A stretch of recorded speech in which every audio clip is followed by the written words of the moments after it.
না না মিত্ৰতা ধৰ্ম পালন হৈছে বৰপেটা লোকসভা সমষ্টিত আৰু আমি মোটামুটিভাৱে সুখী। আপোনালোকৰ ডিমাণ্ড কিমানখিনি আছিল আৰু কিমানখিনি দিয়া হ'ল বা ল'লে আপোনালোকে? চাব কিছুমান সমষ্টিত আমি ডিমাণ্ড কৰা অনুযায়ী আমি পূৰা পাইছোঁ, দুই এটা সমষ্টিত আমি ডিমাণ্ড কৰা অনুযায়ী আমি কম পাইছোঁ। কিন্তু তাত তাৰমানে এতিয়া এনেকুৱা হৈছে যে জিলা পৰিষদৰ সলনি আমি AP মেম্বাৰৰ সংখ্যাটো আমি লৈছোঁ, বেছি কৰিছোঁ। এনেধৰণে তাৰমানে মোটামুটিভাৱে আজি এটা সমষ্টিত বাদ দি টিহু সমষ্টিটো বাদ দি আমাৰ মোটামুটি আজি তাৰমানে অসম গণ পৰিষদ আৰু ভাৰতীয় জনতা পাৰ্টীৰ যিটো মিত্ৰতা, আমি মিত্ৰতাৰে যাতে নিৰ্বাচন অৱতীৰ্ণ হ'ব পাৰোঁ তেনেধৰণে এটা ব্যৱস্থা আজি সম্পূৰ্ণ হৈছে। যদি আমি কথা পাতোঁ বঙাইগাঁও অগপৰ দুৰ্গ বুলি জনা হয়, এই দুৰ্গ কেনেকুৱা ধৰণৰ দেখিলে এটা দলাই গাঁৱত এৰি দিব লগা হ'ল? না না চাওক, প্ৰতিটো সমষ্টিতে তাৰমানে যিহেতু আমি মিত্ৰতাৰ নিৰ্বাচন অৱতীৰ্ণ হৈছোঁ, গতিকে আমি এটা ছিট আমি ছেক্ৰিফাইচ কৰিছোঁ।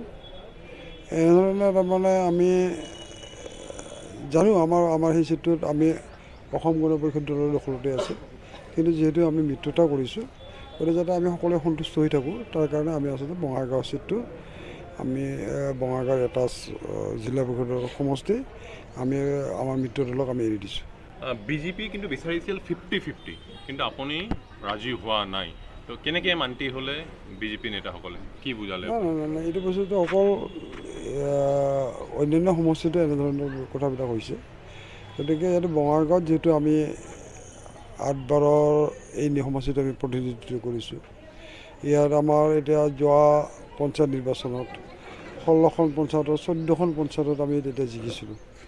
4টা জিলা পৰিষদৰ 4টাতেই আমি জিকিছিলোঁ আৰু সেই সূত্ৰে আমি তেওঁলোকক বুজাই দিছোঁ যে ইয়াত অসম গণ পৰিষদৰ ভেটি শক্তিশালী আৰু অসম গণ পৰিষদৰ ভেটি শক্তিশালী চৰ্ততেই আমি তেওঁলোকক কৈছোঁ যে আপোনালোকে 50-50 ডিমাণ্ড কৰিছে, সেইটো আমি বেয়া পোৱা নাই, কিন্তু আপোনালোকে এটা ছিট জিলা পৰিষদৰ লৈ লওক আৰু আমাৰ বাকীখিনি এৰি দিয়ক। এনেধৰণে আমি তেওঁলোকক আহ্বান জনাইছোঁ আৰু তেওঁলোকে এই আহ্বান সঁহাৰি জনাইছে আৰু তেওঁলোকে সন্মতি প্ৰকাশ কৰিছে। না মই তেনেধৰণৰ বেয়া পাব বুলি দেখা নাই, কাৰণ এইটো অৱশ্যে আমি NDA হিচাপে নিৰ্বাচনত অৱতীৰ্ণ হ'ম।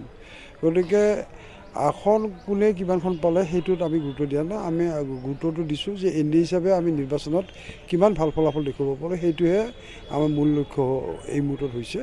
আৰু এই মূল লক্ষ্যৰ প্ৰতি কিমান আমি অংশগ্ৰহণ কৰিছোঁ বা আমি অংশগ্ৰহণ কৰাৰ কিমান ছিটত আমি জয়ী হৈছোঁ সেইটোৱে আজিৰ দিনটোত আমাৰ লক্ষ্য। আৰু আমাৰ লক্ষ্য হৈছে যে বিশেষকৈ বঙাইগাঁও জিলাত আমি যে জিলা পৰিষদ প্ৰতিখন যাতে আঞ্চলিক পঞ্চায়ত আমি দখল কৰিব পাৰোঁ, এই লক্ষ্যৰে আমি NDA হিচাপে আমি এই নিৰ্বাচনত অৱতীৰ্ণ হ'বলৈ আগবাঢ়িছোঁ।